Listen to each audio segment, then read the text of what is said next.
Bismillah, assalamualaikum, selamat datang di Tony FS. Kembali Tony FS membacakan kisah dari tim cerita ama Desi Prayogo, keluarga Winarto. Cerita kali ini dikirim oleh narasumber yang bernama Mas Iyung, di mana Mas Iyung ingin membagikan pengalamannya bertetangga dengan sebuah keluarga selama dia ngekos di rumah kos yang daerahnya terbilang cukup elit. Tetangga sebelah rumah kosnya ini terkenal dengan panggilan keluarga Winarto, yang mana nama Winarto sendiri adalah nama kepala keluarganya. Sepintas tidak ada yang aneh dengan keluarga ini. Orang-orangnya sangat baik, bahkan ramah kepada anak-anak yang ngekos di tempat kosan Mas Iyung. Secara mereka rumahnya bersebelahan, dan keluarga Winarto ini terdiri dari 4 anggota keluarga. Sang bapak bernama Winarto, sang ibu bernama Amalina, anak sulungnya bernama Rianti, dan anak paling bungsu bernama Christian atau akrab disapa Ian. Rianti atau anak sulungnya pada waktu itu berusia mungkin sepantaran sama Mas Iyung dan sedang menempuh pendidikan di sebuah universitas. Sedangkan Ian saat itu usianya 12 tahun dan dia baru naik ke kelas 6 SD. Dan sebelum saya melanjutkan ceritanya, saya harus berdoa dulu ya. A'udzu bikalimatillahi tammati min syarri ma khalaq. Bismillahirrahmanirrahim. Fil ardi wala fis sama' wa huwas samiul alim. Allahumma shalli ala sayidina Muhammad sallallahu alaihi wasallam. Ini dia selengkapnya keluarga Winarto.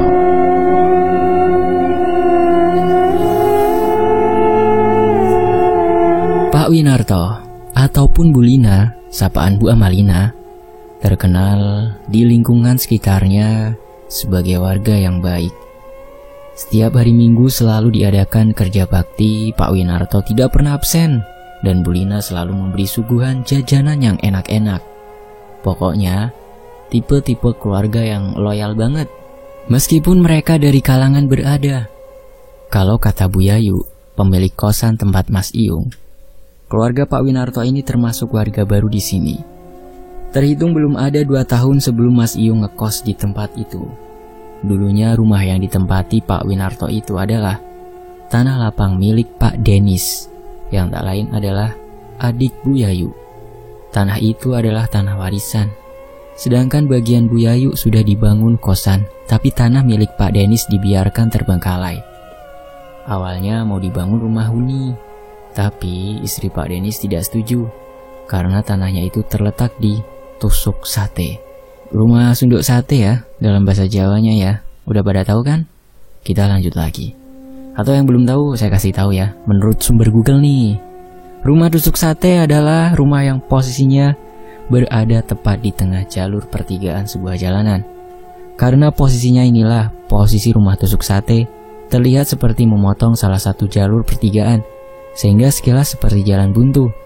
Konon katanya bagi mereka-mereka yang percaya dengan hal mistis, rumah tusuk sate masuk dalam jajaran rumah yang dihindari banyak orang, karena rumah tersebut dipercaya memiliki aura kurang baik, entah dalam segi ekonomi, kenyamanan penghuninya, ataupun menjadi sebuah hunian yang banyak sekali penunggunya. Wallahu a'lam bishawab. Semua kembali ke kepercayaan masing-masing ya. Teman-teman tahu, saya ini bacainnya lagi di rumah tusuk sate nih saat ini. Wallahu a'lam ya. Ya, kembali menurut kepercayaan masing-masing aja. Akhirnya karena tidak mendapat persetujuan dari sang istri, Pak Denis berinisiatif untuk menjual tanah tersebut. Bahkan sudah dipasarkan secara online ataupun melalui developer. Hampir 3 tahunan tanah itu belum laku. Hingga datanglah keluarga Winarto yang tahu-tahu berniat membeli tanah tersebut. Padahal sudah jelas dilihat dengan mata telanjang pun, tanah tersebut terletak di area tusuk sate. Jarang ada orang yang mau beli tanah tusuk sate. Bu Yayu yang pertama kali ditemui Pak Winarto untuk menanyakan tentang tanah tersebut berpikir kalau keluarga ini beli tanah itu untuk dibangun sebatas kandang hewan ternak atau gudang.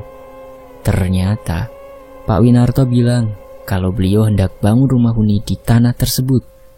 Bu Yayu mencoba meyakinkan berkali-kali, tapi Pak Winarto tetap kekeh. Jadi ya udahlah, itu hak Pak Winarto mau beli untuk apaan, dan Bu Yayu mulai menghubungi Pak Denis untuk memberitahu. Singkat cerita, setelah deal, Pak Winarto mulai membangun rumah di tanah itu. Dan tak lama kemudian jadi.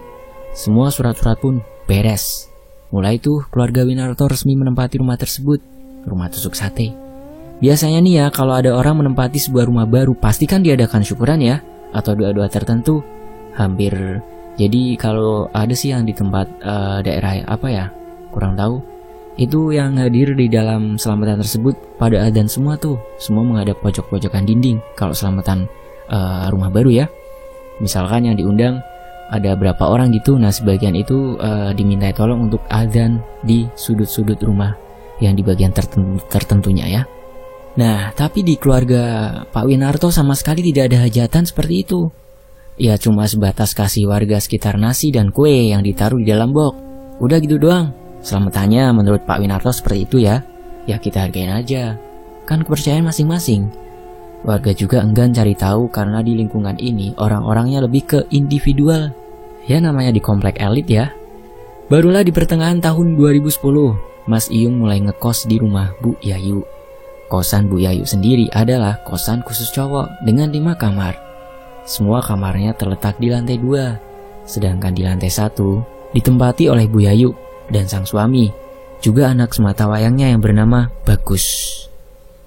Mas Iyung sendiri terpaksa pindah ke kota itu dan ngekos di rumah Bu Yayu karena dia dipindahkan ke kantor cabang yang letaknya tak jauh dari rumah Bu Yayu. Perumahan ini ada 2 akses pintu masuk. Akses pertama itu di gang yang depan lurusan rumah Pak Winarto. Sedangkan akses kedua itu, kalau dari Pak Winarto berarti sebelah kirinya.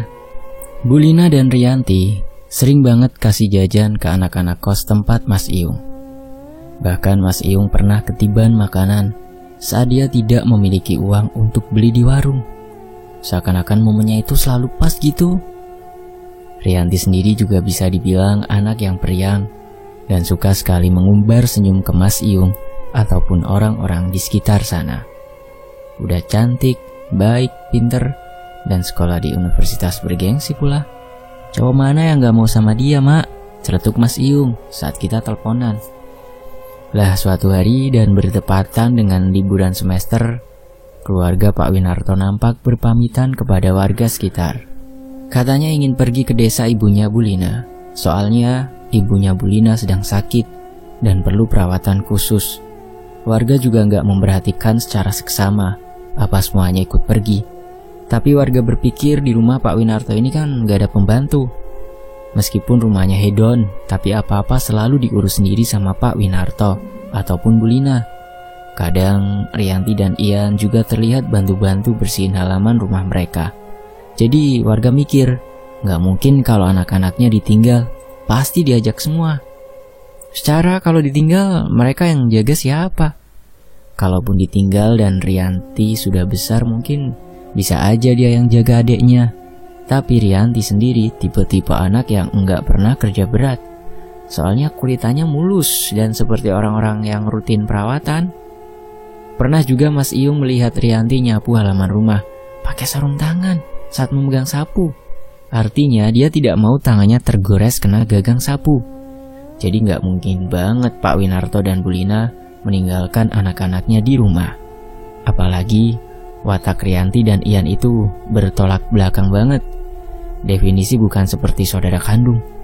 Kalau Rianti supel banget anaknya, sedangkan Ian tipe anak-anak cowok yang pemberontak dan jarang ngomong, apalagi senyum di depan banyak orang. Kembali ke cerita. Ya udah tuh pergilah keluarga Winarto meninggalkan rumah tersebut. Entah kenapa setelahnya beberapa orang justru nampak bergosip, dan yang mereka gosipkan adalah keluarga Pak Winarto. Agak aneh aja gitu, warga sekitar yang terkenal gak pernah bergosip malah jadi suka gosip sekarang. Warga sekitar terutama ibu-ibu komplek merasa ada yang janggal dengan keluarga Winarto. Dilihat dari penampakan rumahnya itu super hedon setengah mati. Untuk tipe-tipe komplek perumahan itu jatuhnya kayak rumah-rumah di Menteng, Jakarta. Meskipun ini komplek elit, tapi rumah Pak Winarto paling menonjol. Sebenarnya tidak ada yang salah. Hak-hak beliau mau bangun rumah kayak istana Disney atau apalah, kata itu ya. Yang jadi masalah itu adalah pekerjaan Pak Winarto. Gak ada satupun warga yang melihat Pak Winarto bekerja. Justru kalau pagi pegawainya cuma leha-leha di kursi latar baca koran sambil nyeruput kopi, ala-ala bos besar gitu. Ya bisa jadi emang Pak Winarto bos besar, tapi setidaknya warga tahulah Pak Winarto punya usaha apa gitu, biar nggak jadi bahan omongan. Tapi setiap ditanya masalah pekerjaannya, Pak Winarto selalu mengalihkan pembicaraan atau bahkan suka bilang, "Saya ada usaha kecil-kecilan di kota sana." Selalu ngomongnya seperti itu, dan saat ditanya usahanya apaan, jawabnya ngeles lagi. Bisa juga Pak Winarto orangnya introvert, tapi kok nggak relate sama keseharian beliau yang ekstrovert parah sama tetangga-tetangga sekitar. Bisa juga Pak Winarto agak sensitif kalau membahas ranah-ranah pribadi beliau, seperti pekerjaan beliau ataupun keluarganya. Kan ada tuh tipe-tipe yang seperti itu sekalipun dia tipe-tipe orang ekstrovert, paham kan? Nah, terus warga juga bergosip masalah kepercayaan agama yang dianut keluarga Pak Winarto. Sampai ada warga yang mengira kalau Pak Winarto dan keluarganya itu ateis. Kalau teman-teman masih belum familiar dengan kata ateis, nih aku kasih sedikit artikelnya ya. Sumber dari Wikipedia. Ateisme adalah sebuah pandangan filosofi yang tidak mempercayai keberadaan Tuhan dan dewa-dewi ataupun penolakan terhadap teisme. Dalam pengertian yang paling luas, ia adalah ketiadaan kepercayaan pada keberadaan dewa atau Tuhan. Cuma warga agak kontra sama sebuah patung yang sepertinya sengaja dibangun dan diletakkan di depan kediaman Pak Winarto. Kalian tahu itu patung apa? Itu adalah patung Anubis dengan satu mata, lalu tangan kanannya memegang celurit, tapi gagangnya panjang. Satu mata nih teman-teman, simbol apa? Ada yang tahu? Patung ini diletakkan di tengah-tengah pohon cemara, dan di depannya ada air mancur mini. Lalu ada dua lampu spot yang kalau malam cahayanya menyorot ke arah patung Anubis. Bayangin deh malam-malam kamu sendirian lewat rumah Pak Winarto, terus ngelihat patung itu. Coba gimana seremnya. Mana nih patung diletakkan menghadap ke arah jalanan loh. Jadi orang yang lewat pasti dapat melihat patung itu. Dulu di tahun 2010 masih banyak orang yang belum mengenal Illuminati. Kalau sekarang sih udah banyak yang bahas, apalagi semenjak lagunya Katy Perry keluar tuh. Sementara itu, dua akses jalan keluar kompleks sama-sama harus melewati rumah Pak Winarto juga. Dan ditambah semenjak Pak Winarto pergi dari rumah, otomatis lampu rumahnya mati dan gelap. Patung itu terlihat lebih serem dari biasanya, seolah-olah ada sosok yang diikat di dalam patung tersebut. Cuma warga nggak ada yang indigo gitu, jadi nggak ada yang tahu. Buat kalian yang belum paham Illuminati itu apa, sumber dari Wikipedia, Illuminati adalah nama yang diberikan kepada beberapa kelompok, baik yang nyata maupun fiktif. Secara historis, nama ini merujuk pada Illuminati Bavaria, sebuah kelompok rahasia pada zaman pencerahan yang didirikan pada tanggal 1 Mei tahun 1776. Intinya banyak banget sudut pandang masyarakat sekitar yang kontra dengan kehidupan Pak Winarto. Mungkin Pak Winarto pecinta benda-benda unik, contohnya ya patung Anubis bermata satu itu, sama aksen rumahnya yang dibangun ala-ala Eropa. Sebenarnya lagi-lagi itu hak Pak Winarto dan keluarganya. Sama ada satu pernyataan Pak Winarto yang bisa dibilang berseberangan dengan pendapat kebanyakan orang tentang rumah tusuk sate. Pak Winarto dan Bu Lina adalah satu-satunya orang yang tidak percaya dengan rumor tersebut. Dimana itu masih batas wajar sih. Karena beda kepala ya pasti beda pemahaman ataupun beda berpikirnya kan. Hingga 2 minggu lamanya setelah Pak Winarto pergi, kini keluarga tersebut kembali ke rumah mereka. Anehnya tidak ada satu orang pun warga sekitar yang tahu kapan dan jam berapa atau lewat mana keluarga ini pulang. Tahu-tahu pagi harinya warga sudah melihat Pak Winarto, Bu Lina dan Rianti sudah ada di rumah, sedang bersih-bersih halaman rumah mereka. Bahkan 4 orang satpam yang menjaga 2 akses komplek tersebut mengaku tidak pernah membukakan akses Pak Winarto dan keluarganya. Jadi masing-masing pos akses dijaga 2 satpam. Ya kayak pintu gerbangnya gitulah ya di komplek-komplek itu, dan selalu standby. Perginya sempat bertegur sapa sama saya, kata Pak Irul, satpam pos 1. Tapi pulangnya nggak tahu lewat mana. Saya tanya pos 2 juga sama, tidak pernah membukakan akses masuk Pak Winarto. Mungkin kita yang lupa kali ya, atau kita yang sedang ke warung jadi Pak Winarto membuka portalnya sendiri, kata seorang satpam yang ucapannya ditirukan oleh Mas Iyung. Sebenarnya hari itu warga penasaran, cuma ya udah mungkin satpam komplek aja kali yang pada waktu itu nggak sadar, atau emang lagi nggak ada di posnya. Selain itu, ada yang aneh dengan keluarga Pak Winarto. Tahu-tahu berubah jadi dingin dan sinis kalau disapa warga. Beda aja gitu, gak kayak biasanya. Kalau disapa wajahnya lempeng dan gak respon. Gak respon apa-apa, lalu pergi gitu aja. Melihat itu jelas warga makin heboh lah. Mana muka-muka mereka terlihat aneh banget. Pak Winarto, Rianti ataupun Bulina mukanya terlihat pucat, kayak orang sakit. Bah, warga yang prihatin juga nggak bisa berbuat banyak. Soalnya tiap ditanya juga nggak respon apa-apa. Dan warga juga bingung mesti gimana. Mau masuk rumahnya juga segen banget. Mana ada warga yang pernah pengen masuk rumahnya Pak Winarto tapi tiba-tiba dilarang. Alasannya sih, Pak Winarto nggak suka rumahnya sembarangan dimasukin orang, kecuali tamu-tamu penting atau rekan bisnisnya. Makanya, sampai detik itu nggak ada satupun warga yang tahu isi rumah Pak Winarto. Pokoknya masalah rumah dan kehidupan mereka, keluarga Winarto benar-benar tertutup parah. Balik ke cerita. Setelah kepulangannya, keluarga ini tetap menjalankan aktivitasnya seperti biasa. Cuma udah jarang, bahkan gak pernah lagi ikut kerja bakti. Bukan hanya itu, si bungsu Ian juga gak nampak keluar rumah ataupun pergi ke sekolah. Waktu itu musim liburan sekolah udah lewat dan waktunya masuk sekolah. Setiap harinya, Ian akan berangkat sekolah bareng Wawan dan Firna, yang tak lain anak tetangga sekitar. Dan kebetulan teman sekolah Ian, bahkan mereka satu kelas nih. Biasanya sebelum Wawan dan Firna jemput, Ian selalu sudah ada di depan pagar rumahnya. Tapi waktu itu Ian nggak ada, dan Wawan coba manggil-manggil nama Ian dari luar pagar. Yang keluar adalah Bulina. Dengan wajah lempeng dan pucat itu Bulina bilang, "Kalian berangkat saja ke sekolah. Ian mulai hari ini sudah pindah sekolah." Yang namanya anak SD dibilangin gitu ya nurut-nurut aja dan berlalu ke sekolah tanpa Ian. Sedangkan Bulina kembali masuk ke rumahnya. Pada akhirnya omongan Bulina diceritakan ke teman-teman Ian yang lain, dan mereka khawatir sama keadaan Ian, juga sampai menyebar ke telinga ibu-ibu sekitar komplek. Mendengar gosip tersebut, jelas semua warga bertanya, kenapa keluarga Winarto menjadi aneh? Ada salah satu ibu-ibu yang nyeletuk kalau penampakan atau wujud keluarga Winarto malah lebih mirip kayak mayat hidup. Udah pucat, tidak berekspresi dan jutek gak kayak biasanya. Benar-benar aneh banget. Suatu malam saat Mas Iyung kedapatan lembur dan baru pulang jam 8 malam, dia ngelewatin depan rumah Pak Winarto. Walaupun Mas Iyung lewat akses pos kedua, rumah Pak Winarto ini kan lebar ya. Jadi Mas Iyung merasa kayak berat aja gitu langkahnya buat jalan lewat depan rumah Pak Winarto. Mau lewat pos 1 juga udah tutup, makanya dia muter ke pos 2. Dengan berat hati sambil baca-baca doa, Mas Iyung memberanikan diri berjalan dengan setengah berlari agar cepat berlalu dari rumah Pak Winarto. Cuma langkahnya tiba-tiba berhenti ketika melihat Ian duduk di depan patung Anubis itu sambil menggaruk tanah. Posisi Ian waktu itu tidak memakai baju atasan sama sekali. Padahal malam itu sedang dingin-dinginnya. Mas Iyung yang awalnya lewat di jalanan seberang akhirnya melipir ke dekat gerbang rumah Pak Winarto untuk menghampiri Ian.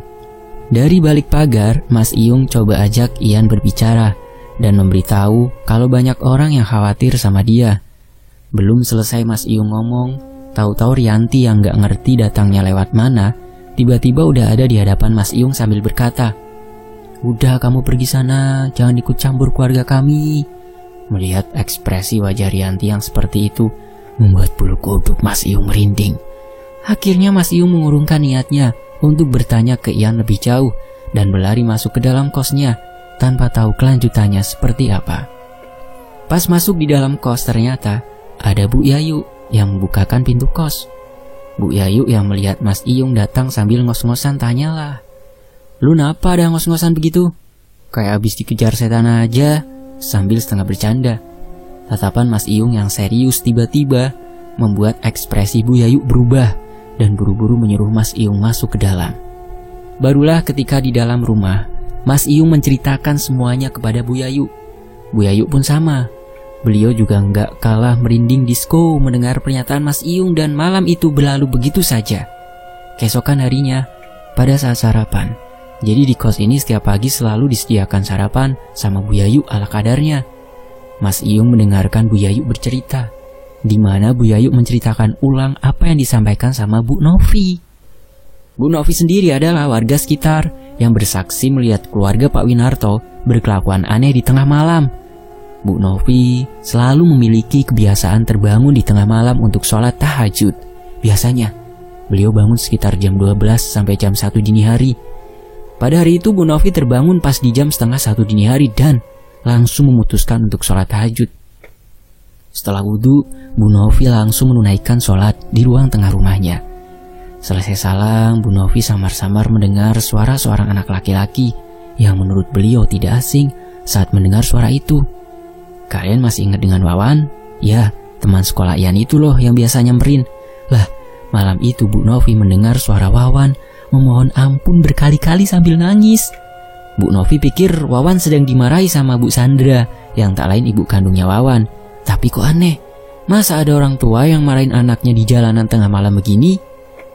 Bu Novi sempat berpikir, apa karena Wawan main game sampai kelewat batas? Sepertinya tidak, karena Wawan bukan tipe anak seperti itu. Bahkan Bu Sandra selalu memberikan jam khusus untuk Wawan diberi izin main game. Terlebih besok paginya, Wawan masih harus sekolah. Jadi itu nggak mungkin banget kalau Bu Sandra membiarkan Wawan nge-game sampai larut malam. Pasti gamenya udah keburu disembunyiin. Berhubung rasa penasaran Bu Novi tinggi, ditambah suara tangisan Wawan malam itu benar-benar menyayat hati, akhirnya Bu Novi memutuskan untuk beranjak ke arah ruang tamu dan mengintip dari balik tirai jendela rumahnya. Bu Novi terkejut ketika melihat 4 orang berpakaian aneh berdiri di depan rumah Wawan. Rumah Bu Novi ini letaknya berhadapan dengan rumah Bu Sandra.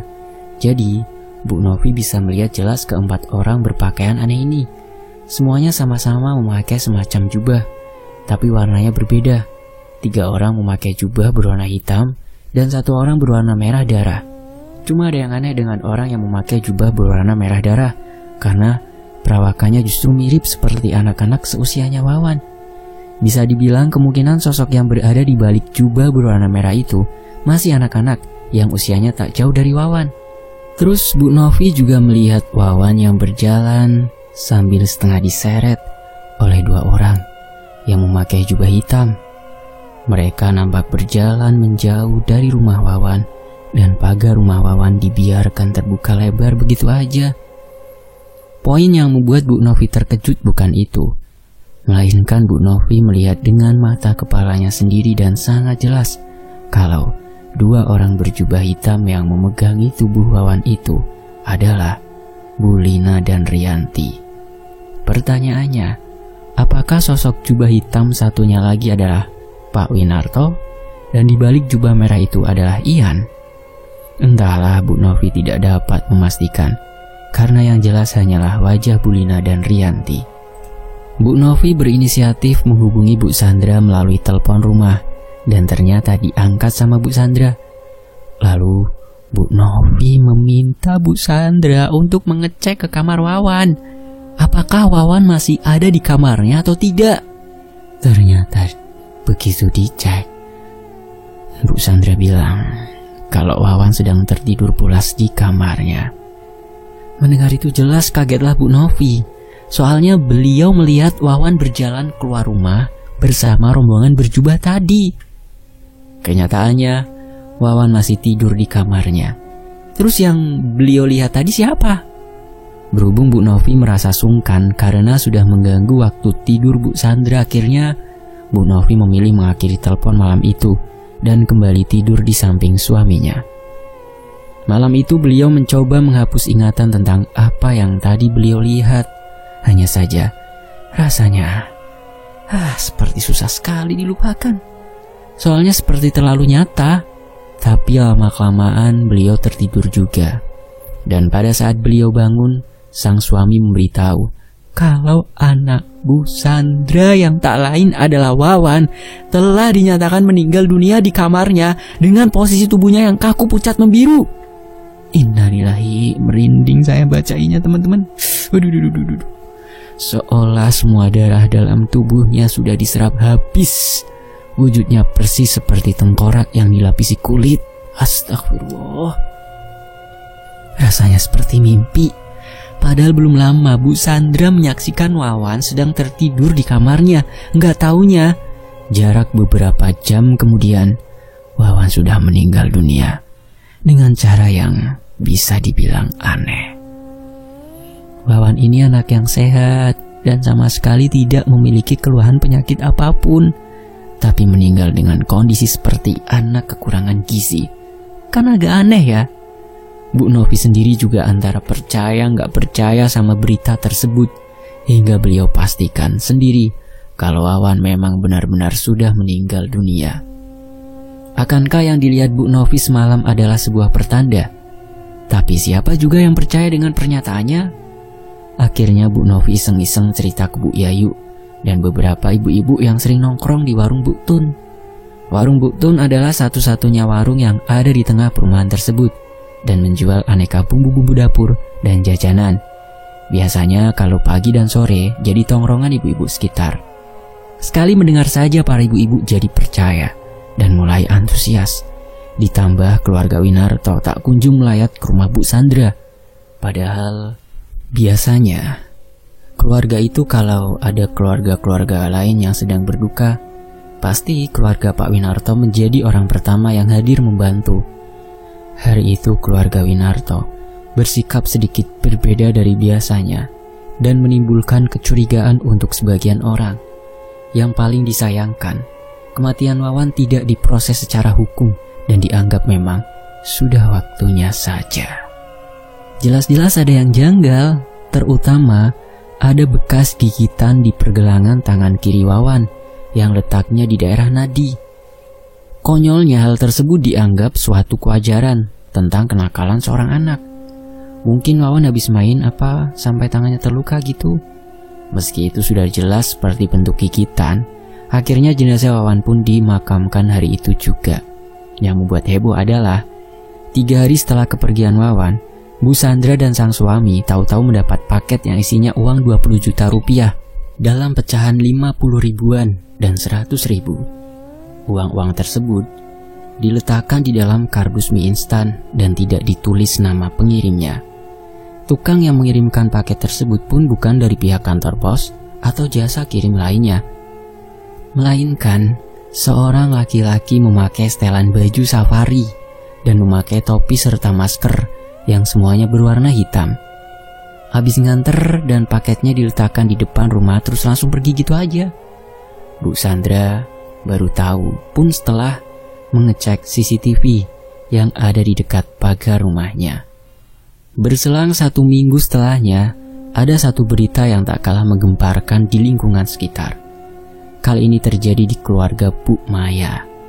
Bu Maya memiliki 2 orang anak laki-laki. Yang pertama, pada saat itu usianya sudah 16 tahun, bernama Rio, dan anak keduanya bernama Liam, yang saat itu masih berusia 11 tahun. Suatu malam, Bu Maya terbangun ketika mendengar suara Liam yang merintih kesakitan dan kepanasan dari arah luar kamarnya. Akan tetapi ketika Bu Maya berusaha membuka pintu kamarnya, justru pintunya mendadak tidak bisa dibuka. Suami Bu Maya juga mencoba untuk mengakali agar pintunya dapat terbuka, tapi tak kunjung bisa. Begitupun dengan Rio. Alhasil Bu Maya, Pak Daniel dan Rio berusaha menenangkan Liam dari balik kamar masing-masing. Sedangkan suara Liam yang merintih kesakitan masih terus terdengar. Bahkan saat ditanya kenapa dia bisa kesakitan seperti itu, Liam hanya berteriak dan menjawab kalau dia sendiri juga tak tahu. Yang Liam tahu saat tidur tiba-tiba tubuhnya terasa panas dan sekujur tubuhnya berwarna merah mirip seperti kepiting rebus karena memang kulihat Liam putih. Jadi kalau suhu badannya panas suka tiba-tiba berubah jadi merah. Semakin lama Liam merasakan panas yang ada dari dalam tubuhnya terasa semakin panas dan menjadi tidak terkendali. Dari dalam kamar, Bu Maya mendengar aneka perabotan rumahnya yang saling berjatuhan kemana-mana. Mungkin Liam yang masih kecil tidak bisa menahan panas di tubuhnya, jadi dia berusaha memberontak. suara tangisan Liam mulai memenuhi seisi rumah Bu Maya malam itu. Bu Maya gak konsen untuk melihat jam karena beliau hanya fokus menenangkan sang anak. Tapi, menurut Rio, kejadian yang menimpa Liam itu terjadi sekitar pukul 12 dini hari. Terus Liam membanting segala perabotan rumah yang bisa dijangkau tangannya. Bu Maya dan Pak Daniel hanya bisa menangis tanpa menyaksikan kondisi anak bungsunya secara langsung malam itu. Tak lama kemudian, terdengar seperti suara gorden yang jatuh dan bersamaan dengan itu, suara Liam mendadak hening. Ajaibnya, pintu yang sedari tadi tidak bisa dibuka, mendadak terbuka dengan sendirinya. Semua orang panik dan mencari keberadaan Liam karena dia tidak ada di kamarnya. Sedangkan sisi rumah semuanya berantakan, hingga tiba-tiba terdengar suara Rio yang berteriak dari arah kamar mandi, di mana Rio melihat tubuh adiknya bersimbah darah dengan leher yang terlilit gorden kamar mandi sampai lidah Liam menjulur keluar. Liam anak yang periang dan suka memberi jajan kepada teman-temannya, malam itu dinyatakan meninggal dunia. Innalillahi. Bedanya dengan Wawan, kali ini kematian Liam benar-benar diusut oleh pihak kepolisian. Berdasarkan hasil CCTV yang ada di rumah Pak Daniel, di sana terlihat Liam seperti menghalau sesuatu yang tak kasat mata. Kemungkinan sosok tersebut hendak menyakiti Liam pada saat itu. Tubuh Liam yang kecil berusaha menyelamatkan dirinya dengan cara keluar dari pintu belakang. Sayangnya, tubuh Liam seperti ditarik oleh seseorang yang lagi-lagi tak kasat mata, sebelum akhirnya dilempar masuk ke dalam kamar mandi, hingga Liam ditemukan Rio sudah dalam kondisi tidak bernyawa. Kematian Liam dan apa yang terjadi malam itu, polisi menyimpulkan kalau Liam meninggal karena faktor kecelakaan yang tidak disengaja, karena tidak ada indikasi seseorang yang berniat ingin membunuh Liam ataupun perampok yang menyatroni rumah Pak Daniel. Polisi juga tidak menjelaskan secara gamblang mengenai isi yang ada dalam rekaman CCTV rumah Bu Maya. Padahal masih banyak misteri yang tersimpan di balik kematian Liam. Atau memang rumah kediaman Pak Daniel yang berhantu? Wallahu alam. Liam pun dimakamkan setelah melewati serangkaian proses pemakaman sesuai dengan kepercayaan yang dianut keluarganya, dan kasusnya pun ditutup sama seperti Wawan. 3 hari setelahnya, kediaman Bu Maya kedatangan sebuah paket yang berisi uang dengan jumlah yang sama seperti saat Bu Sandra menerima paket tersebut. Lagi dan lagi, Pak Winarto beserta keluarganya tidak nampak hadir di tengah-tengah proses pemakaman Liam. Jelas kepergian Liam selain meninggalkan duka bagi keluarga, juga menyisakan tanda tanya bagi masyarakat sekitar. Siapa sosok di balik kematian Liam malam itu? Setelah kematian Wawan dan Liam, setidaknya masih ada 4 orang anak laki-laki yang meninggal tak lama setelah kepergian mereka. Semua anak-anak itu meninggal dengan cara tragis dan seperti memiliki tanda gigitan yang sama. Hanya dalam kurun waktu 1 bulan, ke-6 anak malang ini harus terenggut nyawanya. Di sini, tim juga tidak akan menceritakan kronologi semua kematian anak-anak ini yang konon katanya dijadikan tumbal. Tim cerita emak hanya mengurutkan nama-nama ke-6 anak laki-laki yang tewas selain Wawan dan Liam. Yang pertama Wawan, kedua Liam, ketiga Anjas, keempat Wildan, kelima Hendra, dan ke-6 Akmal. Sebelum lanjut, doain ya sampai nggak sampai kita kirimin Al-Fatihah ya. Al-Fatihah. A'udzubillahi minasyaitonir.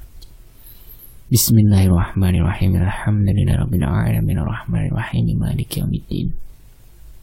Iyyaka na'budu wa iyyaka nasta'in. Ihdinas siratal mustaqim siratal ladzina an'amta 'alaihim ghairil maghdubi 'alaihim waladdallin. Rabbighfirli wa liwalidayya amin. Semoga tenang di alamnya yang sesungguhnya, yang sebenarnya. Yuk kita lanjut.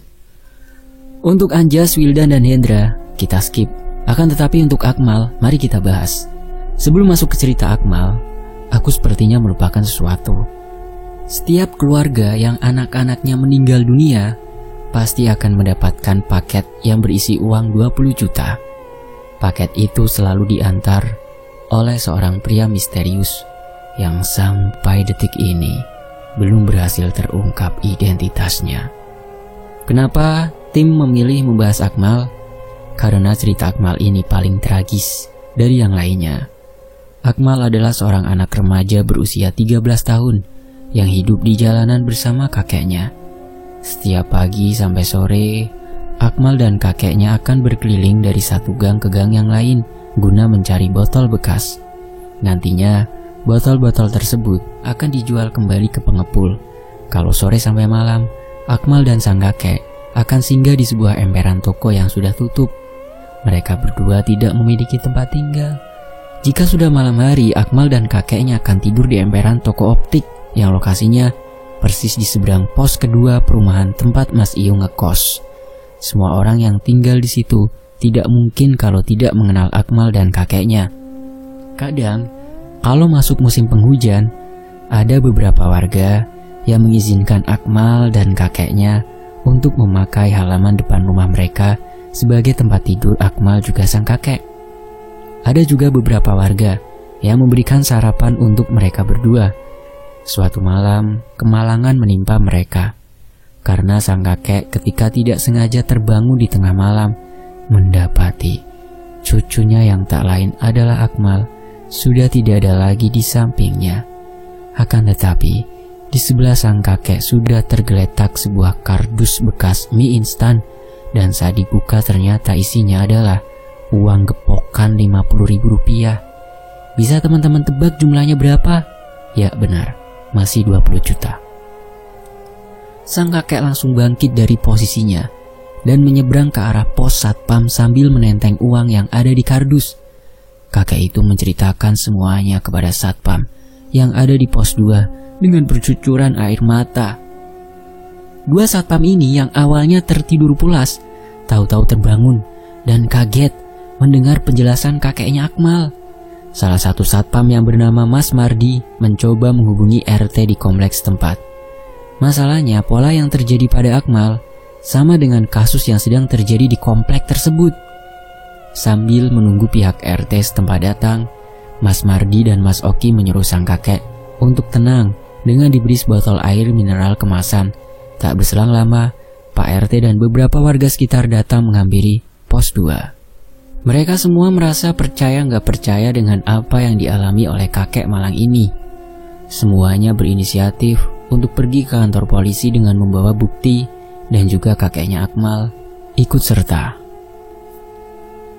Pukul 2:30 dini hari, sebagian warga berbondong-bondong menghampiri kantor polisi yang jaraknya tidak terlalu jauh dengan menaiki sepeda motor. Sedangkan yang lain bergerombol di pos 2, termasuk Bu Yayu dan keluarganya. Tak ketinggalan, Mas Iyung dan semua anak kos pun turut hadir di pos 2 malam itu. Singkat cerita, sekitar pukul 4.30 subuh, terlihat Pak RT, kakeknya Akmal, dan beberapa rombongan polisi terlihat mulai berdatangan ke TKP, di mana berita hilangnya Akmal menjadi heboh satu wilayah. Kali ini bukan hanya wilayah kompleks saja, melainkan satu kelurahan. Orang-orang yang baru pulang dari masjid habis sholat subuh tiba-tiba juga ikut berkerumun. Mungkin kalau sekarang udah diciduk karena COVID. Polisi mulai melakukan penyelidikan sementara hingga tak lama kemudian datanglah jajaran Bareskrim dari Polres tempat. Investigasi besar-besaran pun mulai digelar. Anehnya, tidak ada satupun bukti ataupun clue yang tertinggal. Alhasil pekerjaan para polisi waktu itu jadi susah. Sampai didatangkan 3 ekor anjing pelacak pun masih belum bisa memecahkan teka-teki apa yang terjadi kepada Akmal. Fajar pun mulai menampakkan kehadirannya. Jalanan raya daerah situ ditutup guna mempermudah pekerjaan polisi. Tapi ada satu anjing pelacak yang menggonggong cukup keras ketika mendekati sebuah selokan depan pos 2 perumahan. Saat polisi melihat ke arah got itu, ternyata kering, tidak ada airnya. Tapi ada satu sandal jepit yang terjatuh di sana. Kenapa polisi langsung tertuju pada sandal jepit itu? Karena sandal itu terdapat beberapa bercak darah yang menempel di alas kakinya. Pada saat polisi mengangkat sandal itu, kakek Akmal berteriak histeris. "Itu sandal cucu saya, Pak."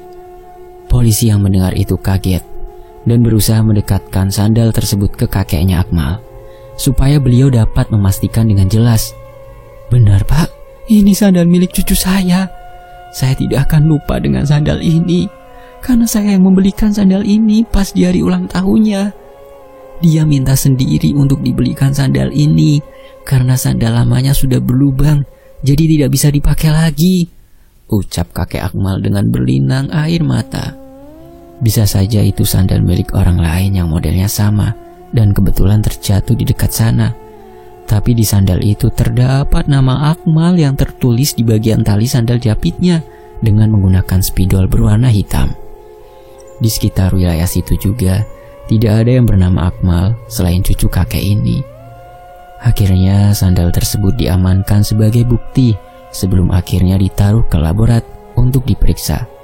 Akan tetapi masih ada yang aneh dengan anjing pelacak yang menemukan sandal Akmal. Anjing ini masih terus menggonggong sampai menggeret polisi yang memeganginya untuk masuk ke dalam perumahan. Ya diikutin dong langkah anjing ini. Hingga anjing ini berhenti di sebuah rumah dan mulai berhenti menggonggong. Mata anjing ini menatap tajam ke arah rumah itu, dan anjing ini hanya mematung di luar pagar. Kalian pasti bisa menebak itu rumah siapa? Iya, itu rumah kediaman keluarga Winarto. Insting anjing itu kan kuat ya. Lah, polisi merasa ada yang aneh.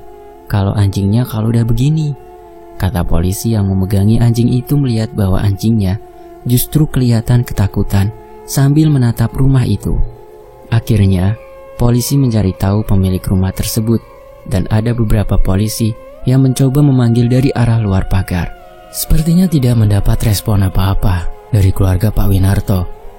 Padahal warga bilang kalau mereka belum melihat satupun anggota keluarga Winarto keluar rumah. Otomatis harusnya mereka masih ada di dalam rumah. Dari situ Mas Iyung tidak mengikuti alurnya karena dia juga harus siap-siap untuk bekerja. Singkat waktu, saat Mas Iyung pulang kerja, ternyata di depan rumah Pak Winarto ini masih ramai orang. Ada beberapa orang yang bahkan terlihat menangis histeris. Mas Iyung yang penasaran iseng coba tanya ke Bu Yayu. Siapa tahu beliau punya jawabannya. Benar saja, Bu Yayu sedari tadi pagi tidak melepaskan berita ini. Beliau terlihat memantau segala alurnya seakurat mungkin. Kata Bu Yayu, tak berselang lama setelah kepergian Mas Iyung bekerja, berita mencengangkan pun dimulai. Karena tidak mendapat respon dari keluarga Pak Winarto, akhirnya para polisi mencari tahu data-data keluarga tersebut melalui RT dan kelurahan setempat. Dan ternyata keluarga Pak Winarto 1 bulan sebelumnya, walaupun itu tanggal di mana Pak Winarto dan keluarga berpamitan untuk pergi mengunjungi ibunya Bulina, meninggal dunia dalam sebuah tragedi kecelakaan kereta api. Saya ulangi ya, ternyata keluarga Pak Winarto 1 bulan sebelumnya meninggal dunia dalam sebuah tragedi kecelakaan kereta api. Mobil yang dikendarai Pak Winarto ditabrak sebuah kereta api dengan kecepatan ekspres ketika melewati lintasan rel kereta api tidak berpenjaga. Semua keluarganya sudah meninggal dunia di dalam mobil. Innalillahi. Tapi yang ditemukan saat itu hanyalah Pak Winarto, Bulina dan Rianti. Bahkan polisi tidak tahu kalau Pak Winarto memiliki anak laki-laki yang bernama Christian atau Ian.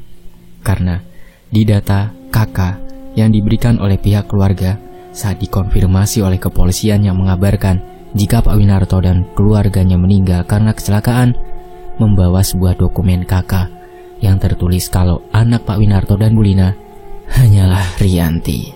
Lantas Christian anak siapa?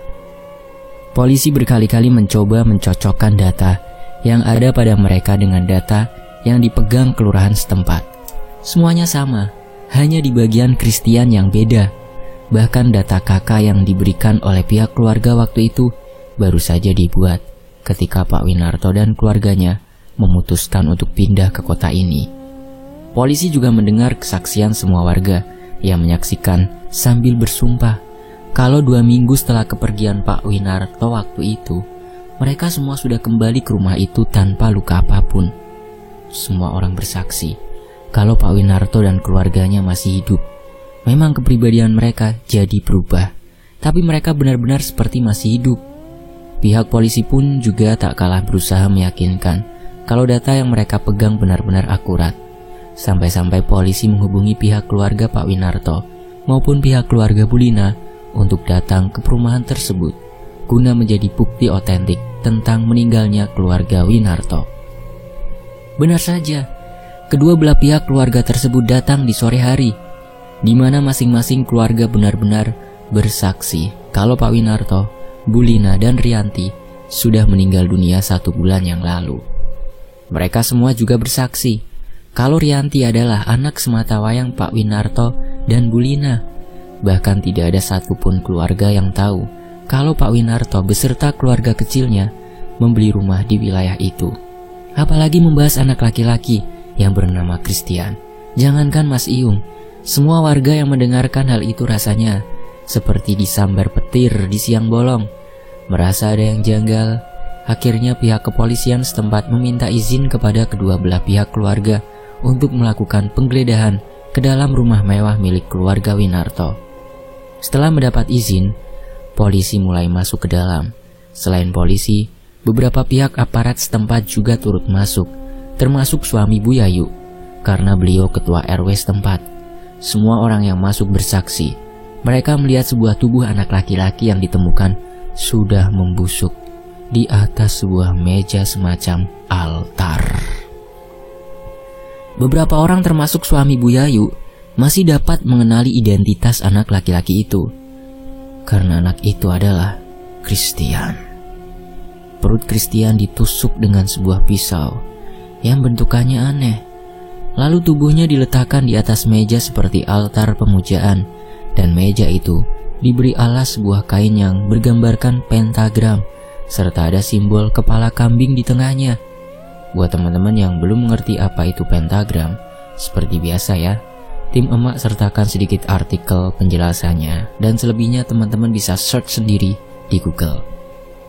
Dari sumber Wikipedia, pentagram adalah sebuah lambang berbentuk bintang berujung lancip 5 yang digambar dengan 5 garis lurus.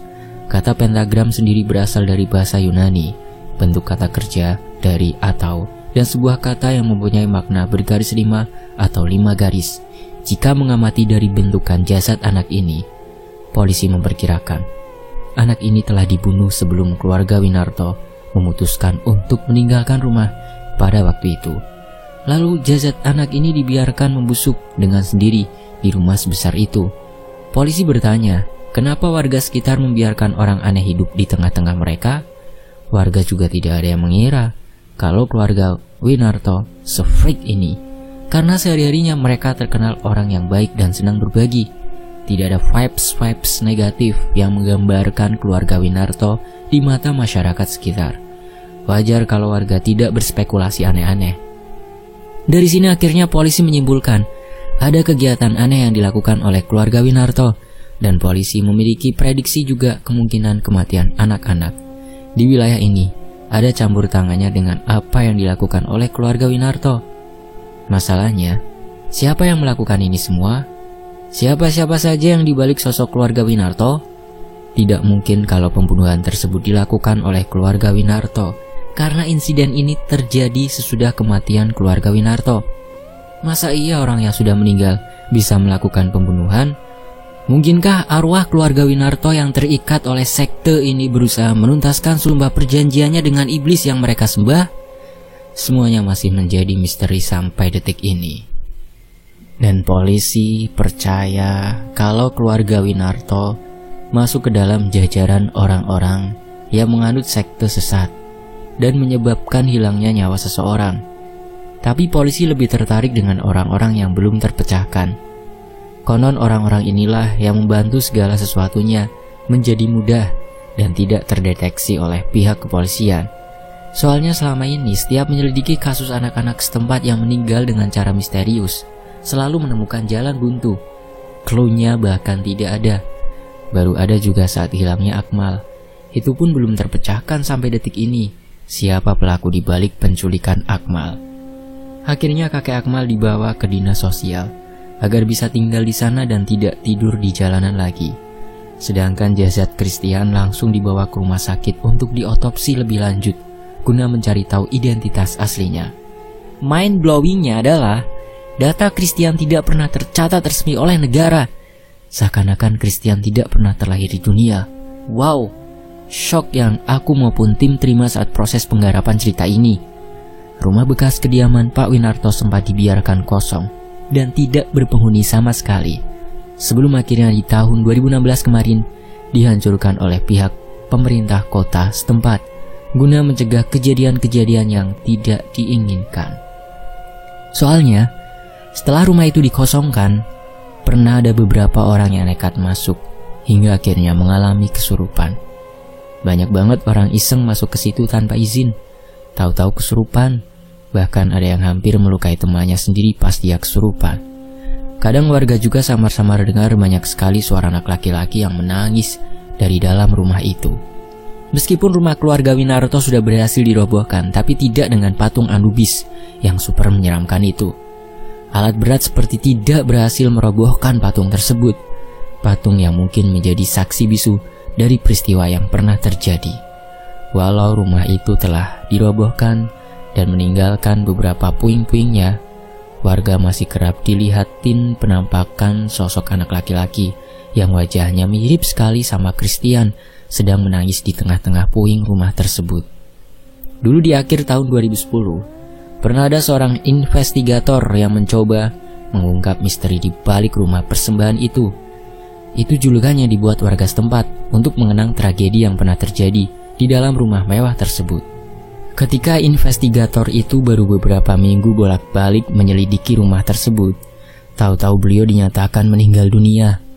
Waktu itu bapak ini harus pulang dari rumah keluarga Winarto. Sang istri mengaku kalau suaminya baik-baik saja pada saat masuk rumah. Terus beliau langsung ke kamar mandi untuk bersih-bersih. Pada saat sang suami di kamar mandi, istrinya ini berniat menyiapkan makan malam. Gak ada angin, gak ada hujan. Tiba-tiba sang istri mendengar suaminya menjerit dari arah kamar mandi. Istrinya yang sedang hamil tua itu akhirnya meminta tolong warga sekitar untuk membantu mendobrak pintu kamar mandi karena terkunci dari dalam. Begitu pintu berhasil dibuka, sang istri teriak histeris ketika mendapati suaminya sudah meninggal dunia di salah satu pojokan kamar mandinya dengan posisi matanya yang melotot dan mulutnya berbusa. Jasad investigator tersebut akhirnya dilarikan ke rumah sakit. Tapi sayang beliau meninggal dunia sebelum berhasil mengungkap misteri di balik semua yang terjadi di rumah mewah keluarga Winarto. Padahal sehari sebelumnya beliau berniat membocorkan rahasia kelam tentang asal-usul keluarga Winarto. Dan malam itu beliau datang kembali ke rumah tersebut guna memastikan jika pendapatnya benar-benar sudah akurat. Tapi sayangnya, rahasia itu terkubur kembali bersama jasad sang investigator dimasukkan ke liang lahat. Polisi mencoba mencari bukti-bukti yang telah dikumpulkan sang investigator, tapi nyatanya bukti-buktinya seperti lenyap dengan sendirinya. Sampai saat ini, tubuh Akmal belum ditemukan. Banyak warga yang berharap Akmal dalam kondisi baik-baik saja dan segera ditemukan. Yang jadi pertanyaanku, kenapa pembunuhan anak-anak ini baru terjadi setelah tragedi kematian keluarga Winarto? Ada rahasia besar apa yang masih tersembunyi di balik ini semua? Walau semua itu hanyalah harapan semu, tapi setidaknya doa baik selalu tercurahkan. Kasus rumah mewah keluarga Winarto resmi ditutup pada pertengahan tahun 2011 dan menyisakan duka bagi banyak orang. Jasad Christian juga dimakamkan di salah satu TPU sekitar. Terlepas dari apapun yang terjadi pada waktu itu, kemungkinan Christian juga salah satu anak yang turut menjadi korban. Cuma warga tidak menyadari, karena mengira Christian adalah anak kandung Pak Winarto dan Bu Lina. Makanya sikap Christian bertolak belakang dengan Rianti. Ternyata inilah jawabannya. Semenjak ditemukannya jasad Christian, warga mengaku sudah tidak melihat lagi wujud Pak Winarto dan keluarganya. Warga masih bertanya-tanya, apa benar yang selama ini mereka lihat hanyalah wujud dari arwah keluarga Winarto? Tapi kenapa seperti terlihat nyata sekali? Kasus pembunuhan di wilayah sekitar juga sudah berhenti begitu saja. Dan terakhir itu kasusnya Akmal yang belum terpecahkan sampai saat ini. Ada beberapa informasi seputar hasil lab Akmal yang tidak bisa tim publish di tweet atau kisah ini. Yang pasti, polisi masih terus berusaha mencari. Meskipun kejadian tersebut sudah 11 tahun yang lalu, Mohon doanya saja untuk Akmal, semoga dia selalu dalam lindungan Allah. Kalau masih hidup semoga segera ditemukan. Jika memang sudah tidak ada, semoga dilapangkan kuburnya. Amin. Semua ciri anak-anak yang menjadi korban ini sama. Tubuhnya kurus kering dan ada semacam gigitan di tangan kiri dekat nadi. Yang membedakan hanyalah insiden anak-anak ini terenggut nyawanya. Itu tadi cerita yang menurut aku dan tim yang sangat epik untuk dibahas. Tim emak minta teman-teman untuk drop atau komen pendapatnya ya tentang tweet atau kisah dari keluarga Pak Winarto ini. Kisah ini termasuk dalam kisah yang menguras energi dari tim cerita emak. Mulai dari kantor yang kacau lagi, terus tetangga sekitar kantor yang anaknya masih SD tiba-tiba kesurupan. Padahal gak pernah terjadi seperti itu. Dan ada satu email yang tim tahu itu punya siapa, tiba-tiba nge-mail kita kayak semacam ancaman. Pokoknya banyak banget. Teman-teman selalu jaga keamanan ya. Dan Tony FS pamit. Terima kasih untuk Mak Desi, terima kasih untuk narasumbernya juga, dan tentunya terima kasih banyak buat teman-teman. Tanpa kalian saya gak akan bisa baca cerita lagi. Siapa lagi yang nonton kalau bukan teman-teman? Ya gak? Tony FS mengucapkan banyak terima kasih kepada teman-teman yang sudah menyempatkan waktunya untuk menyimak kisah-kisah yang ada di Tony FS. Terima kasih ya teman-teman. Saya pamit, sampai jumpa di kisah lainnya. Wassalamualaikum warahmatullahi wabarakatuh. Tetap di Tony FS.